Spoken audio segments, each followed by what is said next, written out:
on it.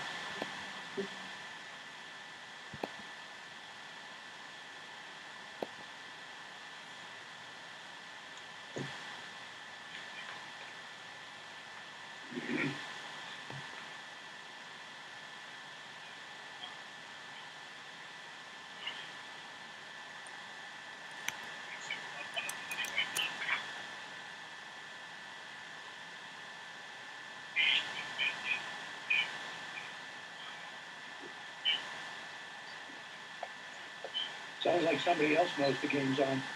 Think about it. Maybe I should mute myself.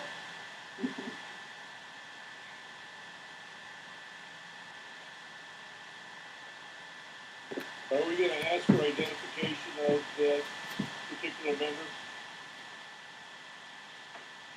Yes. Thank you.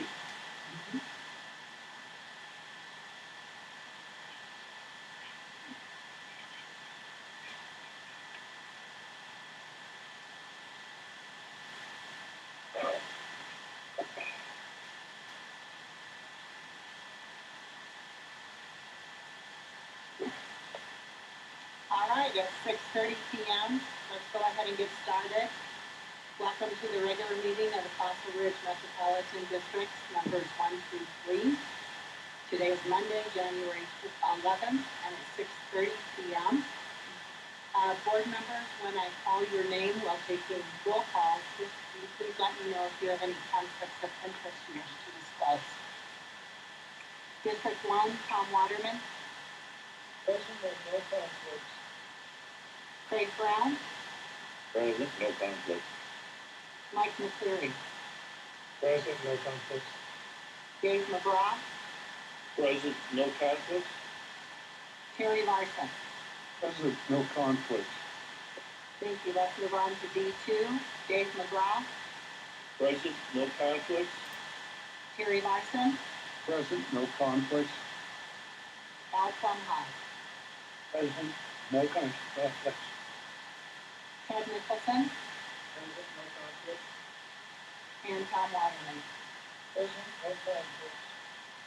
Okay. Moving to District 3, Craig Brown. Again, present, no conflict. Aaron Hochstein. Present, no conflicts. David Wilson. Present, no conflicts. Daniel Dominic. Present, HOA, board member, president, president. Thank you. And Mike McCleary. Present, no conflicts. Okay, thank you. Next item on the agenda is to confirm the meeting notices. Notices were posted on the district website in accordance with state statute. So we are good to go to move forward to conduct this public meeting. Next item on the agenda, number 2, is approval or amendment to the agenda. Are there any amendments from the board members?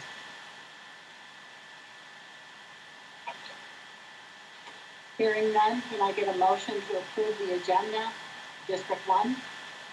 Sue, Tom Waterman, I move that we approve the agenda. Support, Dave McGraw. Okay, all in favor? Aye. Aye. Carried unanimously. District 2? Ted Michelson, I move to accept the agenda. Second. Larson. Thank you, Carrie. All in favor? Aye. Any opposed? Carried unanimously. District 3? Craig Brown, I move to accept the agenda as noted. Aaron, second. Yep, Aaron second. Okay, all in favor? Aye. Hearing none opposed, motion carries unanimously. Next item on the agenda is public comment. During this part of the meeting, the public can address the board. You are allowed 3 minutes per person. After public comment is received, the chat room will be disabled. Do we have, first off, before we go any farther, Marcos, I see somebody on the phone, Colorado for something. Can we have that person identify themselves, please, for the minutes? Let me unmute them real quick. And actually, they are not connected to their microphone. They are only listening. So I'll try chatting with them to see if they'll provide their information. Okay, thank you. Marcos, do you see anyone who would like to provide public comment? I do not, Drew. Okay, no public comment this evening. Next item on the agenda is item 4, the consent agenda. We have 2 items. Approval of the payment of claims, which are found on page 3 of the board meeting packet, and approval of the minutes of the December 7th, 2020 regular meeting. Minutes are found on pages 4 through 11. Mike McClure, I move that we approve as it is. Alan Waterman, second. All in favor? Aye. Aye. Thank you. Next item on the agenda is item 5, legal matters. I'm not aware of any. Hearing no one, we'll move on to item 6, financial matters. Number A is policies and procedures governing the accounting for repairs, maintenance, capital, and reserve study expenditures. Finance committee is presenting, I think it's Gary Reese. Or is it Jerry? Thank you. Here. You might have to unmute him.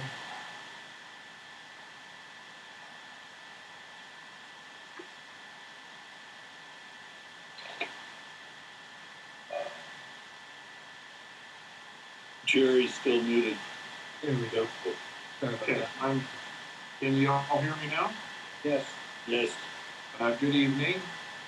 In your board packet, pages 12 through 14, is a resolution based on the briefing that I provided at the last meeting.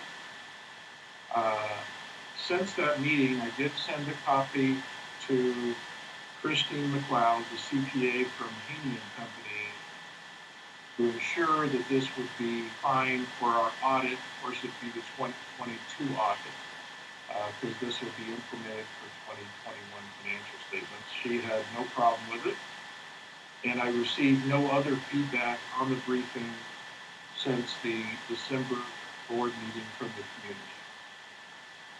So I drafted a resolution. Again, I have a disclaimer. I'm not an attorney, so I drafted a resolution based on some of the other resolutions that were in the documents from the website. I had to change a few little words around and formatting around to make sure that it met the format that in the other resolutions, and also added some signature requirements. I believe that it is in total exactly what we discussed during the last meeting, and certainly I'm looking forward to the implementation of these policies, especially around the capital projects and the reserve steady funds, those new processes. And the Finance Committee will be working on that as we go through the year. At this time, do you have any questions or any issues with the resolution? This is Craig Brown. Jerry, apologies for not getting back to you when I said I would on some information, but I think you and the Finance Committee have done a good job putting this together, and I don't have any questions. Jerry, Hey, Tom thanks, Waterman Rick. here. I think that you have thoroughly vetted this document. The board has had an opportunity to look at that, and unless anyone has some concerns, I would recommend that we make a motion to approve this policy. I support that, Dave McGraw. Nice job, Jerry. Thanks, Dave.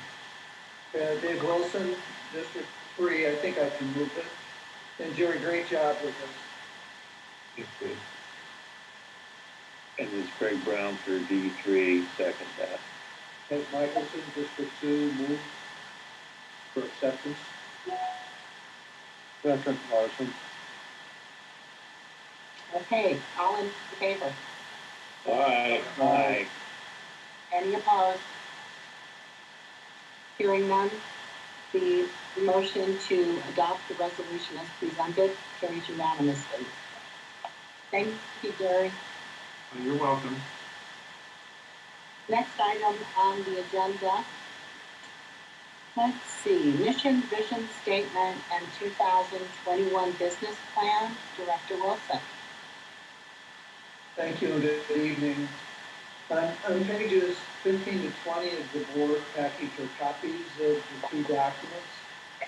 The first one, which is one page, is the mission, vision, values, and board characters.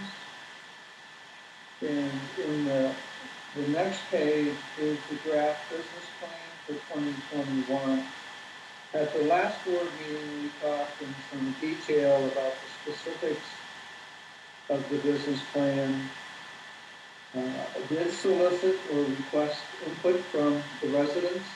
I did receive back comments from one of the residents and did consider many of those comments and making some modifications. They weren't substantive changes, they were word changes, and I appreciate that input. I would ask that unless there's additional questions, that these two documents be moved for approval. Dave McGraw, D1, I was so moved. Nice job, David. Thank you.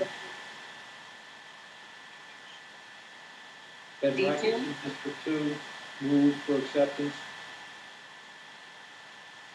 Tom Waterman, second. D3, Daniel Dominic, move for acceptance. Michael Claire, I'll second that. All in favor? Aye. Aye. Any opposed? Hearing none, the motion carries unanimously. Thank you. Next item on the agenda starts on page 21 of your packet. This is the annual administrative resolution. In the past, each board has had their own resolution.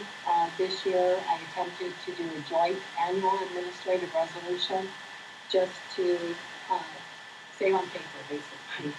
I did notice as I was going through it, there's a few grammatical errors that I will clean up once we review it with the board and approve it. It will have to go out for signatures, and so I'll get that finalized.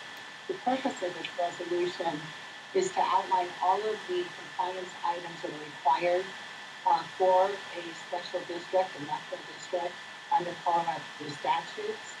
It also gives direction on who is responsible to complete those compliance items.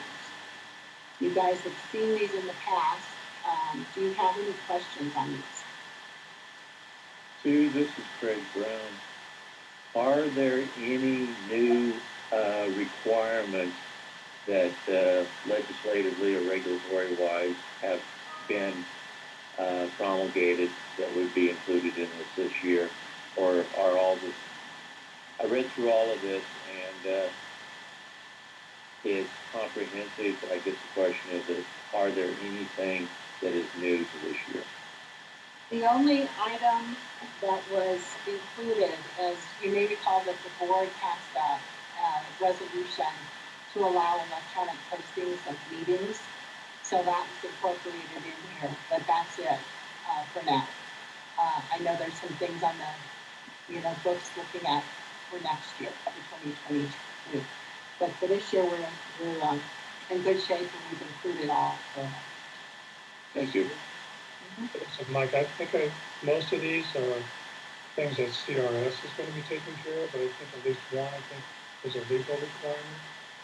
Will you guys be reminding Harlan Stapleton about the ones that apply to them, or any of these resolutions that apply to somebody else other than CRS?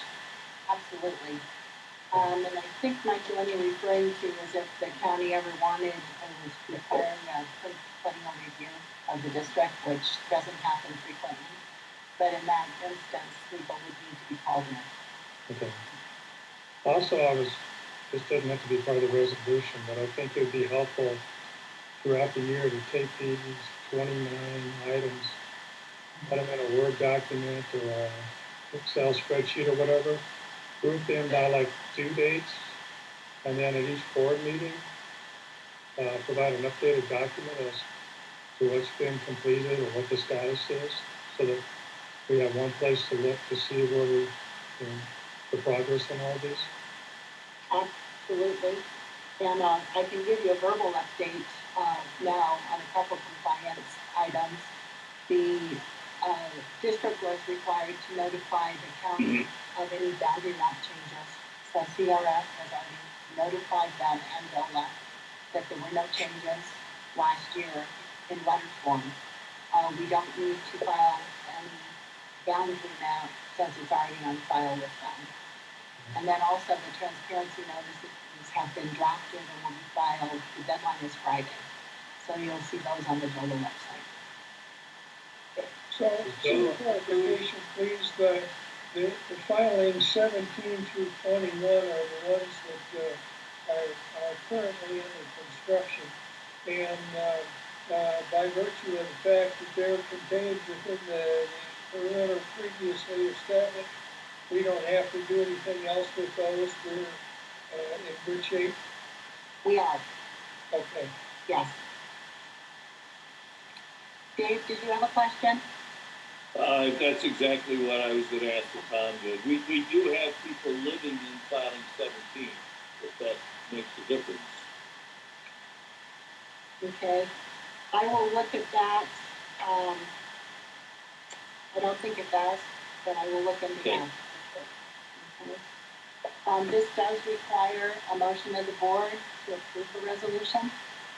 So before we do that, let me clarify.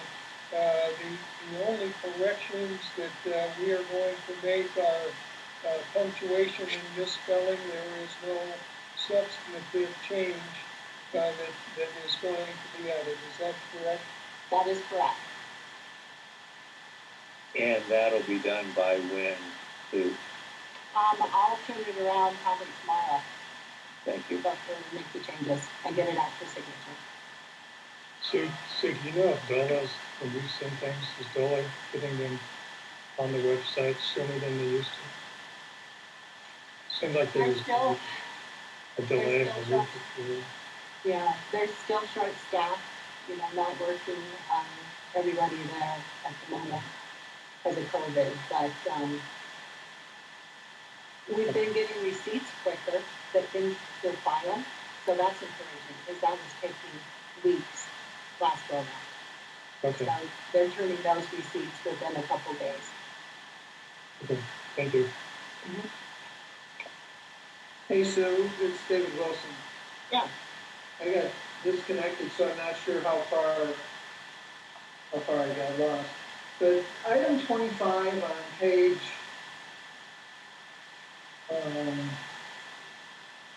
page 8. Which one? Page 28 in the packet. Right, but it's item 25. Yeah. And it says it talks about the statute. The board hereby accepts workers' compensation coverage for individual boards. And the reason that is in there, David, is it's part of the special district liability full package. Right now, directors are not compensated. If directors, in the future, a future board wants to compensate their directors, the IRS treats them as employees of the district. So workers' comp coverage is required. But right now, it's part of the full package, so we just reference it there. Okay, even though we don't have it. Well, we do have it, but it's not used. I mean, it's part of the like, overall package. Part of the info. Thank you. You're welcome. Well, sir, if there are no other questions, I would make a motion that we approve that document and we will sign a corrected copy that fixes any administrative problem. I seconded for D1. I make the move for D2. David Larson. Second. David Wilson, D3. I'll second David. Daniel. All in favor? Aye. Any opposed? Hearing and seeing none, motion carries. Thank you very much. Thank you, Sue. Next, we're on item 7 of the packet, operations and maintenance matters. First item is engineering update, ratify the Sharps 2021 landscape contract. Director Larson. The first thing I'd like to speak about is what's going on in the community. There's a fair amount of concrete work going on. There's a curb and gutter work going on at the very corner of Yale and McIntyre. There's also concrete work going on at Warren and McIntyre. There's a number of sections of sidewalk being replaced on Yale, along with some work on the box culvert on the Yale. So there's a fair amount of work being done with respect to concrete that's going to require some traffic control.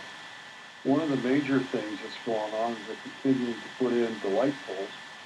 And the light poles are being put in on both McIntyre and Yale. There's a number of light poles that had to be taken down because the bases were not at the correct level from the ground. And so the city flagged it. The light poles have been taken down and the contractor's going to have to fix them. So that causes more confusion to what's going on. So the work on Yale is not only putting in the light pole standard, but also the trenching is going on in the median, in the tree lawn, and all that work's beginning to start. And so there's quite a bit of work in that area. So there will be a fair amount of traffic control as people drive down those areas and go past them.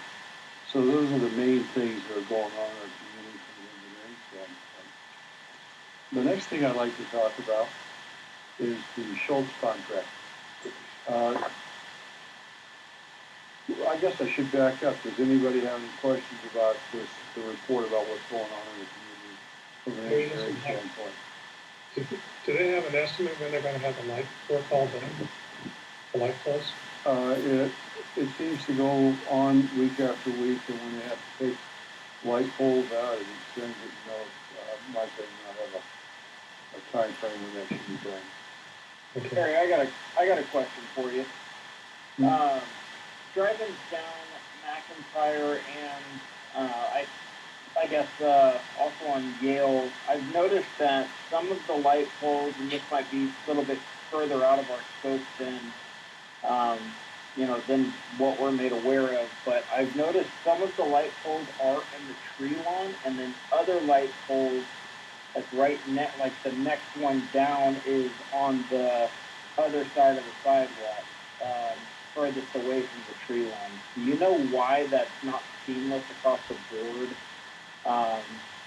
Why they're not all in the tree lawn, or why they're not all being placed in the tree lawn, or all being placed on the other side of the sidewalk? It just seems very kind of I don't even know what to call it, but it just doesn't seem very good planning from that perspective.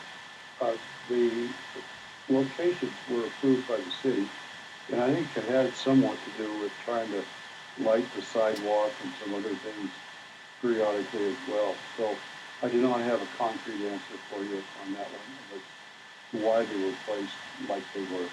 But it does create problems because that means that the power has to go under the sidewalk for the lights then and then back out and down to the next one. So it makes it more difficult. Well, and what's really weird is the ones that they put in, like on McIntyre, for instance, they actually took out all the concrete work anyways to run it across from the tree lawn to the other side of the sidewalk, and it's just like, okay, why did they do that? Why didn't you just, keep it all on the tree lawn? I don't know. It just seems like poor planning. I know, and then on Yale, they run it, the power down the tree line. So, Terry, just as an observation, I believe that where they put the base on the side of the sidewalk away from the street, there's a drain in the road. Well, and I know there's one on Yale, like that's directly across from it. I think there may be a conflict of trying to get electrical and do the things they're doing with the drain that they're dealing with too, because that drain was back in underneath the gutter. Yeah. It just kind of looks like this poor planning. I don't know. Well, That's just my thought. If I may, Terry routinely attends meetings with the city, and I understand his answer about lighting both of the sidewalk and the roadway, but I think we could seek better clarification at the next city meeting and provide the necessary feedback after that. that'd be a good idea, Tom, thank you. Thanks, Terry. I appreciate that. Any more thoughts or questions? Now, let's move on then to speak about the Schultz contract. In your packet, you'll find the Schultz contract, and I don't remember exactly what page it starts on, but this contract is very similar to the one from last year. There are some changes and that are worth discussing. First of all, make sure that CRS was put into the contract, make sure that they're the ones to be notified. So that change has been done, and that's on page 36. Then as you move down, you get to the appendix, or not the appendix, the exhibit. What you first see is the landscape scope of services. And the notable point in this contract is that this contract says that this is for filings 1 through 12. Filings 1 through 12 have been accepted, and so they're covered by this agreement. Filings 13 and 14 have not yet been accepted, and so they would be excluded. And there's a note in there regarding what MFA2 is. And then for filing 15 and 16, it's clear that they have not been accepted by FR&D either. The exception is the in-lot maintenance in that agreement between Cardell and FR&D. And there's a drawing provided to make sure for the clarification that that's clear what was intended. And filing 17 through 21, not currently accepted by FR&D. And then regarding snow removal, which takes place in the second part of Appendix A, Exhibit A, snow removal scope of services, it goes through and has much the same language of what's required there as well. So filings 1 through 12 have been accepted, and in filings 15 and 16, we want to be clear that those in-lot areas are what we're required to be responsible for as per the Cardell FR&D agreement. And so those are the major changes. And so unless there's questions, I was going to make a motion for approval. So are there questions?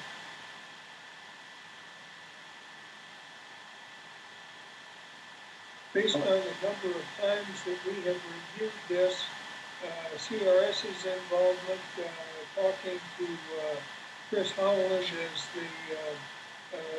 the representative from Schultz, I think that we have got a pretty solid document there, and I would second Terry's motion to approve the contract. All in favor? This is just, So, can I have one discussion before? sure.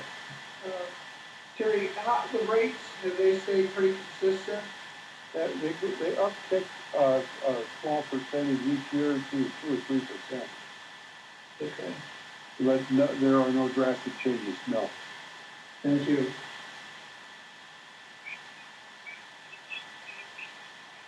Cool. Call for the question. All in favor? Aye. Any opposed? Hearing none, the motion carries. Thank you. I do have one follow-up question. Where does it state what the annual amount is? In the previous ones, they've stated what the annual amount is payable over 12 monthly payments. Is that- Mike, if you look at Exhibit B, Scope 1, that information's in the first sentence. Okay, On- okay, I knew it was there somewhere.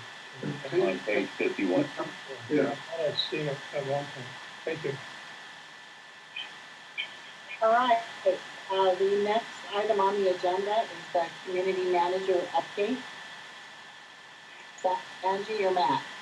Matt. That'll be good evening. Thanks, Sue.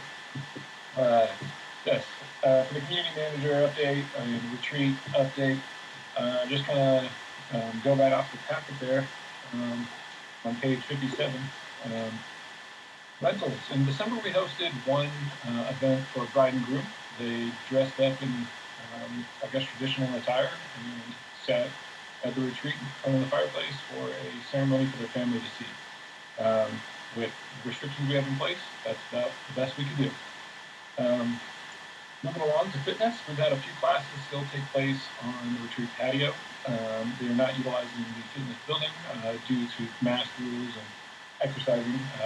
The instructor feels it might be obviously difficult, and it's easier to utilize Zoom at this time. Pool is still covered and is in winterization. In December, at the end of December, we have a few expenses with the dining chairs. They've been repaired, so they're not, I guess they're a bit more structurally sound moving forward. And they're going to be returned to the retreat this week and then sent off to the upholstery service later, either this week or early next week, to be reupholstered.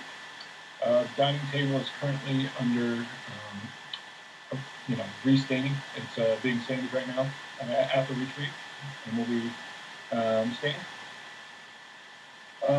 No purchases to be made right now. There'll be a few down the road, and obviously I'll cover one specific here in a moment regarding a pump that is failing at the retreat. But first, with the maintenance, Consolidated Water called me a week before Christmas regarding a 400 gallon per hour water leak, which is very similar or equivalent to taking a garden hose and putting it down the drain.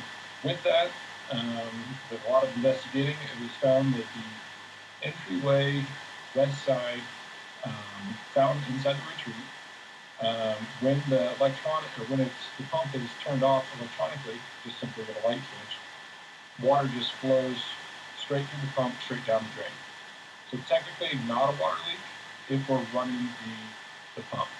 However, in the thought of saving electricity and not using the pump when we're not around, that leak was occurring. So we actually have perfect pools as they service our fountains on the exterior retreat near the pool. They're going to be coming by tomorrow at 10 a.m.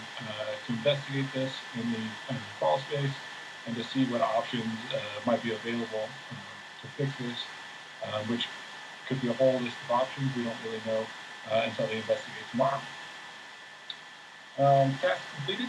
Artwork was hung in the fitness building, and it's going to be hung. Yes. Hey, Matt, can we interrupt you? Back on that one. Yeah. I don't know the exact period that the sewer water usage is calculated from, but if this leakage was in there, that means that the sewer bill's gonna go up. You might see if you can get a recalculation or something, or make sure they're not included. See if they can exclude that 400 gallons an hour usage from when they calculate our retreat sewer bill. Sure. I'll make note of that, Mike. That's Consolidated Water has been very easy to work with. Um, so I will I discuss think that. they passed that information on to Green Mountain Water, who then determines what our sewer bills are. So it's gonna take a three-way conversation probably. Thank you. And That's a good Matt, point. and Matt, it's not clear to me, is that water flow occurring right now? To put in perspective, is it on a weekly basis, I'm using less than 800 gallons a week? So right now there is no leak because I'm running the pump. So right now it's just the water that's in the fountain, it's just continuously cycling. However, if you turn off the fountains, then the leak occurs. So kind of like I mentioned, it might be a list of options for a cure once this is kind of identified. But at the time, we're just in a standstill running the pump electricity. Gotcha. Okay, thank you. For tasks completed, I mentioned the artworks being hung by the handyman inside the retreat. Currently with COVID, it's kind of been a back and forth of trying to get everyone scheduled. Secondly, Comcast is getting scheduled to install the new phone line and internet in both the retreat and fitness building. But unfortunately, every time they're due to be scheduled, a snow event occurs or some kind of mishap. So you'll probably see a construction crew from Indiana to the retreat along the road there on West Evans Avenue in the coming days, installing the coaxial line from Indiana to the retreat. We've acquired 5 bids for the janitorial, a new janitorial service. I'm going to be meeting with the retreat committee later this week, discussing who I recommend and who, along with my colleagues, recommend for a new provider, and some of the items that we want to do for a potential reopening and obviously a deeper clean. One of those items is simply the windows. Some of these things that just don't get done on a regular basis, and we believe that they should be addressed before obviously reopen. The indoor fire switch was fixed, so now the pilot light runs to the timer. If you walk up to the wall, turn on the timer, you now have a fire inside the retreat. No longer have to manually connect that. The pool deck pergola that had a rotting wood beam, along with rotted wooden casings at the bases of the posts, have been replaced, and all pergolas have been repainted to match. So I believe there's all 4 of them are now the same consistent color and updated. I've been meeting with Chris Howland of Schultz, discussed some of the things about just cleaning the grounds at the exterior area of the retreat, and as well kind of started a relationship on the community management side, to better serve the community on that aspect. A debit card policy has been drafted, and the CRS accountant is actively reviewing it and making some edits to what has been drafted. They might need to see legal before it comes back to the board for you guys to decide upon for the district debit card. And Matt, this is Greg, if I may interrupt. Yep. Conceptually, what is the purpose of the debit card policy? The policy or the debit card, sorry? The debit card policy. So it's basically a fail-safe. So I don't take the debit card except for vacation days and not providing receipt items. Obviously, it's just to be transparent that if Angie or myself or CRS is holding this card, every transaction that will be provided, through you guys, and obviously be approved in a as-needed basis. The policy is essentially a legal fail-safe. Yes, gotcha. Thank you. Some of the upcoming items, like I mentioned, I'm going to be meeting with the retreat committee this week. I have tentatively scheduled a meeting with the social committee next week on the 20th. And lastly, the landscape committee will be meeting with us on the 28th as of right now. I think after last year, we kind of came into the meeting of the committees kind of late, and obviously with COVID happening, social events weren't always communicated the greatest at that time, or it was kind of the 11th hour these events were kind of put together. I'm just using them as an example. So I would just kind of want to see better participation amongst all three committees, not to say that some committees weren't participating, but just to be more transparent, obviously start 2021 off all on the same page. Do you guys have any questions on kind of the list I ran through first? Good. No questions here. All right, well, so next there's two estimates provided from Quality First Plumbing and Heating. Well, while we identified the water leak with the fountains, also by turning off the water and waiting for leak or waiting for sounds and just trying to identify this stuff, and this was with the plumber as well. Also, another item was identified because it was just making a loud noise, and it's actually the circulation pump. So from the hot water heater, there's a pump that forces that hot water to faucets in the retreat. And this fix is not an emergency, and it doesn't necessarily have to be done, but there are some drawbacks. If you, right now, if you were to turn hot water on at the retreat, instead of hot water coming out of the faucet in seconds or a brief while, it could take minutes before hot water actually starts flowing. And that's because it's just naturally trying to push the water from the hot water heater. And then there's two options here, and I provided both proposals. One of which includes isolation valves, which was recommended by the plumber. So that way, if say a faucet or hot water item in the retreat needs to be addressed or fixed, a isolation valve can be turned off and hot water can still reach all the other faucets. Without isolation valves, there is a cheaper price point, but each time a hot water servicing item needs to occur, the water at the retreat needs to be turned off as a whole. So in a worst case scenario, we could be hosting an event and the kitchen sink goes out and we need to turn off, we would potentially have to turn off all water to the facility to address this one fix. Whereas with the isolation valves, we can turn off as needed and things can carry on as normal, so to speak. The price point for the with the isolation valves is $2,711 and some change. And then the second quote without the isolation valves, which to me it was communicated to the plumber or from the plumber to me, is not ideal, but it's just more economical. And that price point was $1,703.50. So at this point, I guess I want to bring to the board, kind of get your thoughts and feelings if a fix should be made, and then if a fix is going to be made, which option should we take for them to move forward? Matt, this is Terry. What is the $1,000 option? Where's that? So I will tell you this 1 second. So the cheaper begins at page 63. Yes, and then the cheaper option that I just referenced for the 1,700 is on page 63 of it in the back. Where are these isolation valves to replace? It is right above the hot water heater in the riser room in the hallway to the restrooms in the retreat. That hallway, the only door inside that hallway is the riser room, which houses the cleaning materials and the hot water heater. And just something to note, the hot water heater works just fine, but it is original. It is 13 plus years old, and that obviously has a lifespan in itself.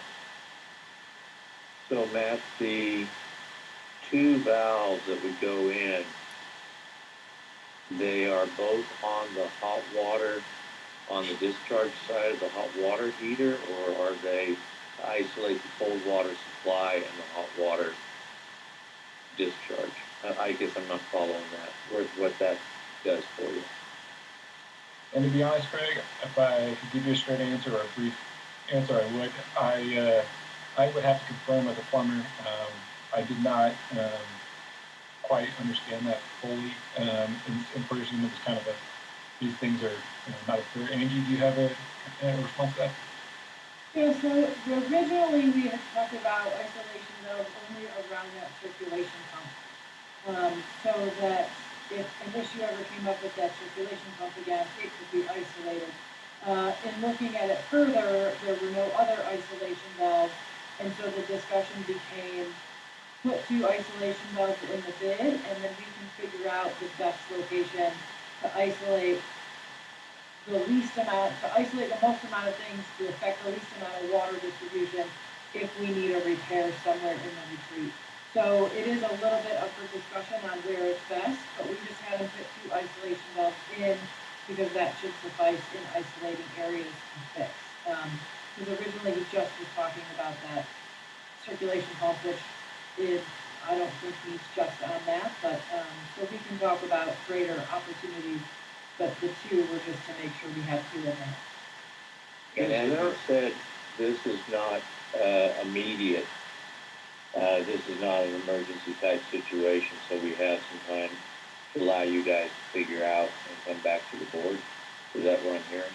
No, the non-immediate part is the entire pump in and of itself. So the circulation pump offers hot water faster to faucets. It's not required, it's not something we have to fix, it would just take longer to get hot water to the faucet, is the only thing that would fix. So it's not immediate generally in any sense of the word if you want to fix it at all. Is there an option there to bypass that circulation pump completely and not even have it in the system? Because I'd hate to see us leave a noisy pump in there and end up with a water leak. Well, the pump is off, it's not running right now. Oh, So with the pump off, it's basically just water passing through pipes. So it's not functioning, it doesn't have to go back on. okay, but the water is flowing through the pump itself. I don't think it even has to flow through the pump to get to the faucets. I think just by him turning it off, we just bypass it generally. Because it is kind of upstream, if you will, from the water heater, separate from distribution pipes. Wouldn't it have to be valved off then? There are no valves, so I think Yeah, it's, there's no, that was my point is, yeah, the pump isn't running, so it's not pulling water up through those pipes from the hot water heater. There are other distribution pipes from that.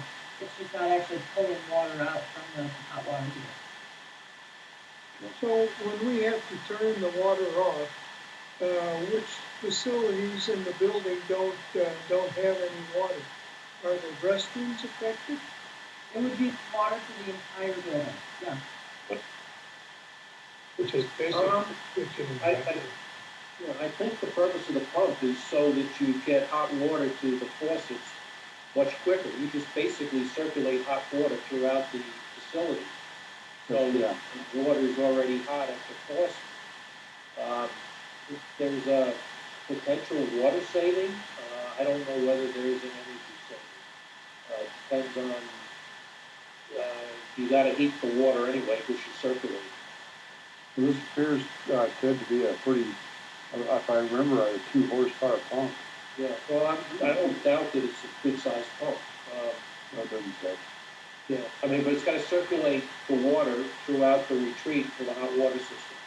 And it does run constantly, yeah, so I'm sure it would be a safe.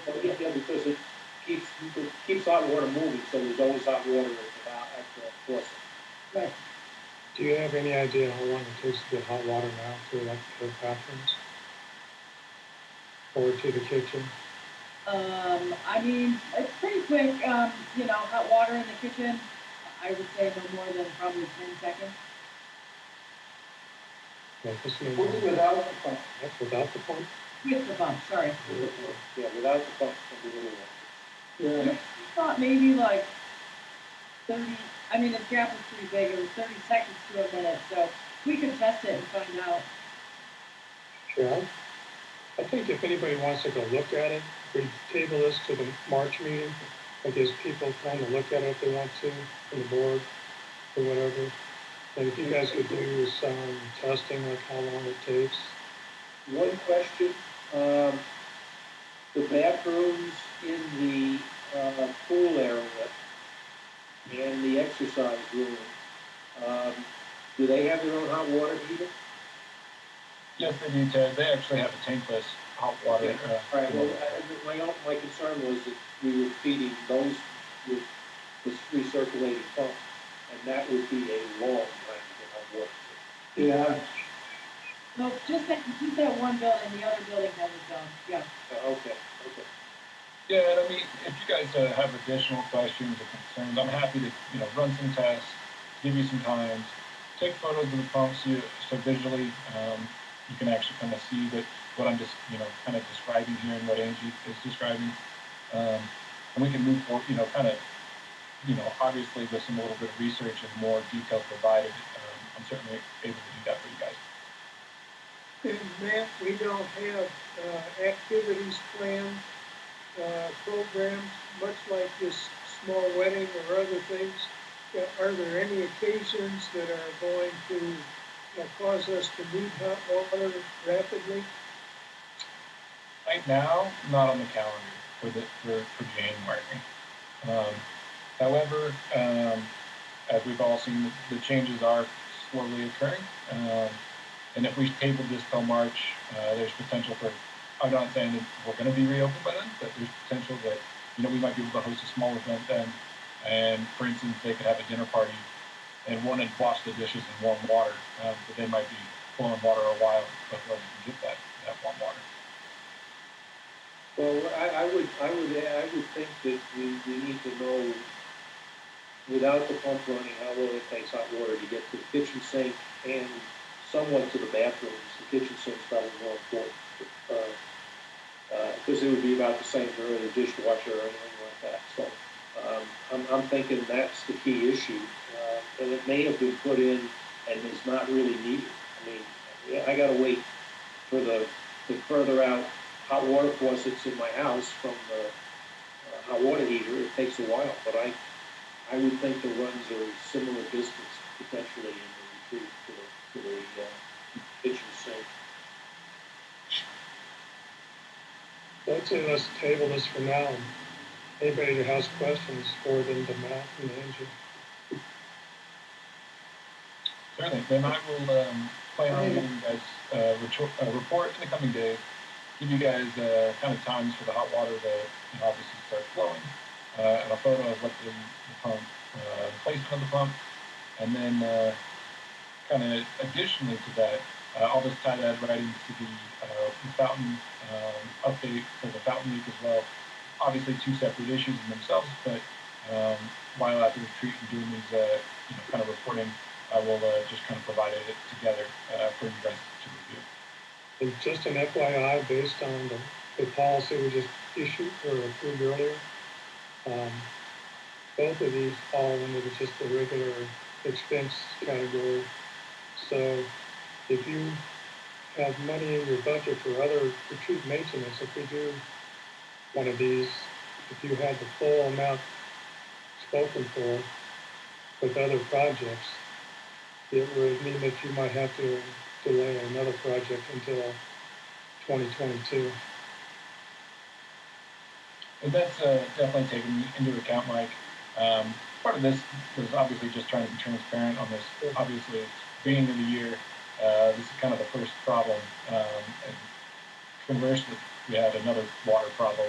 So I just wanted to kind of be transparent and obviously offer the two proposals that we're given at first. Yeah. Thank you for bringing this forward. I mean, the sooner we know about things, the better. Thank you. Well, if you don't have more questions, that concludes my report. Matt, Oh, go ahead. it's David. And this is a D1 issue, I assume, and it's really Tom and Mike. I have a little different feel about it. I think the retreat house is a pretty special place, and I've had those water circulators in the last house I was in, and there is a big difference. I mean, you go in the bathroom and you wait 10 seconds or 20 seconds, it's annoying. And it's a relatively minor amount, I believe. I would suggest that the board consider giving Tom and Mike the authority, depending on what Mike has, what Matt brings back, the authority to go ahead and move on this, if necessary. Well, I'm comfortable with doing that. assuming that we have some engineer expertise, I think I'd add Terry to the group. And based on that, I think that's a smart approach. I, like you, David, am a little concerned about waiting until the March board meeting to approve. Should things open up a little faster than expected and we get an opportunity to have some events, I think we may be jumping through some hoops in order to get a fix made. And as a consequence, I think a reasonable means of getting this taken care of before the March meeting might also be prudent. How about if we have a motion then that we approve an amount not to exceed $3,000, because I always like to have a cushion, be approved to support this work, but the final decision is made with the recommendations of Angie, Matt, Tom, Terry, and myself, I guess.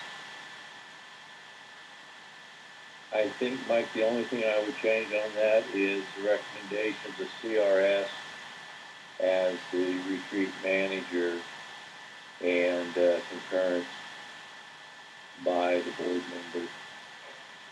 By the 3 board members? With it obviously coming back to full board at the future. I don't have a problem with that. It was ratified at the, if something happened, we were ratified at the March meeting, but. I would support that motion. Okay. If I could vote, I would.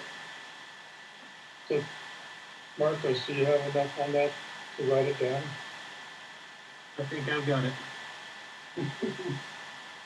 Well, I would so move that we approve up to $3,000 to address this issue based on the recommendation of CRS.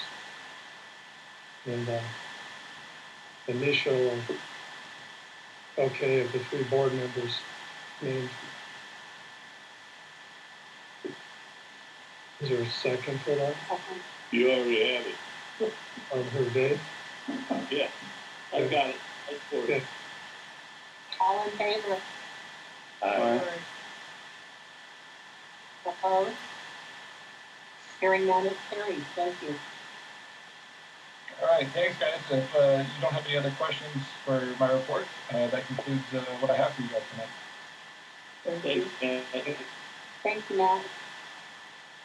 Next item on the agenda is the FRMD University. Director McGraw. Thanks, Sue. We have a first day start, February 18th, 2021, 6:30 p.m. for the First Fossil Ridge Metropolitan Board University. Craig and I have been working on the first presentation. We anticipate there'll be 5 different sessions over the next year. The one after the first one will be budget, and then we'll have committee chairs. A title asset management would be the third one. And by that point, we really feel we'll have some parking lot items that we'll want to deal with. The purpose of this university is to have an interactive educational venue for the community. And our intent is to get people excited, and hopefully excited enough that we'll have some people that will be motivated to run for board positions in 2022. If you look at our tenure, each one of us, we have a number of positions that are coming up, not saying that that people aren't going to rerun again, but we really need to get people excited about engaging in this wonderful place we live in. It is a great place, and we need, and it's optimal for us to have new blood. So we will be advertising this on Solterra Connect, but again, February 18th, 2021, 6:30 p.m. will be our introduction meeting. Craig, do you have anything you want to add to that? No, just reiterate what you said, Dave. Thank you. So, any questions? Okay, before we adjourn, I want, since I'm talking, Marcos, did you get a name on this Colorado for Metro District before? I did not get a reply when I chatted them. Yeah, but I want to make it a matter of record, and this is me. I want to object to their inclusion. We expect our residents, and they all cooperate in giving their names when they're participating. And this organization, as what I read in the newspaper, is a cross-state organization, which is very hard to find a lot about. I've already had a message tonight wanting to know who it is. Is it a resident? I don't know the answer to that. I'm not going to speculate, but I want to file an objection to that. My preference would be, in suggestion, if they show up at the next meeting and don't share who they are, they stay muted, period. I guess the thing I would say, Dave, and Sue, CRS, may raise some questions, but if we do not recognize who that is, if they don't come forward, they'll be placed back in the waiting room.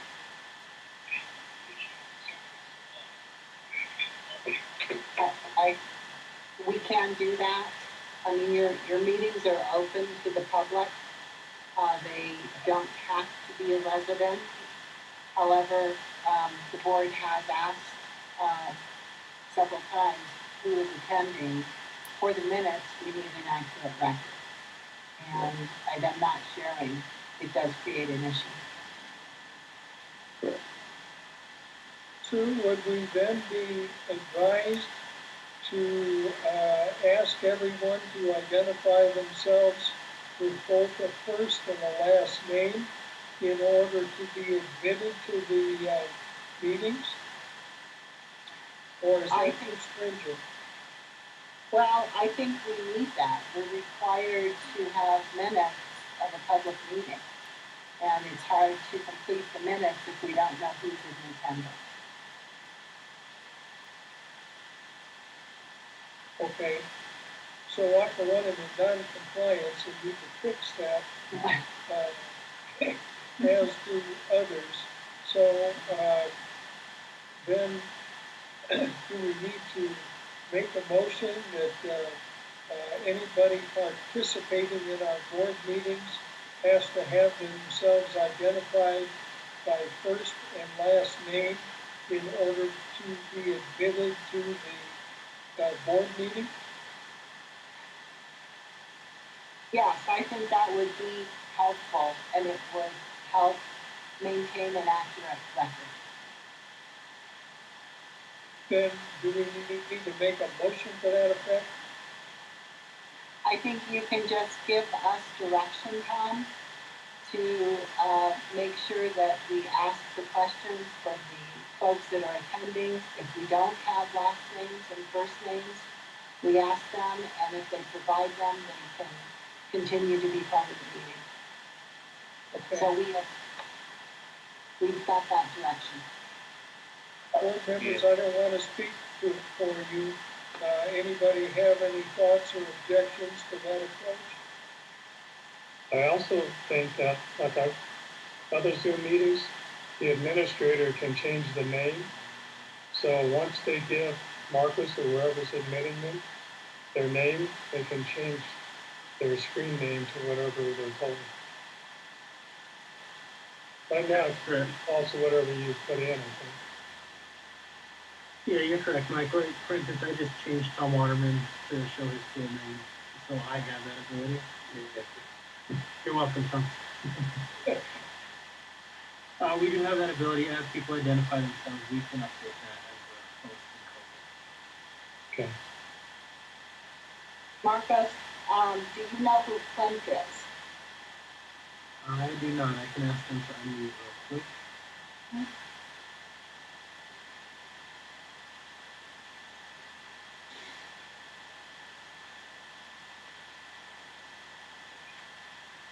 Doesn't look like they're unmuting.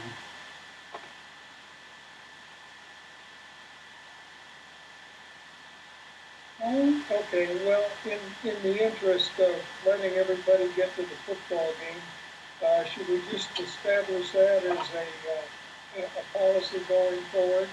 And, the individual identified as Clint, in the absence of a full name, at the next meeting will remain in the waiting room, is that correct? Marcos, does that work? That works. We can work with that. Yes, thank you. Okay, I think we've exhausted the agenda. Yes. So, Just one question before we leave, David Wilson here. Is the next board meeting date is March Yes. March 15th. March 15th? Got it. Day after daylight savings, huh? Yep. all right. The I got- red of March. I've got 7:35, do I have a motion to adjourn? So moved. Second. Agree, this is Mike.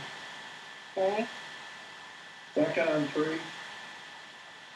David? All in favor? Aye. Good night. Thank you all. Thank you. Good night. Good night.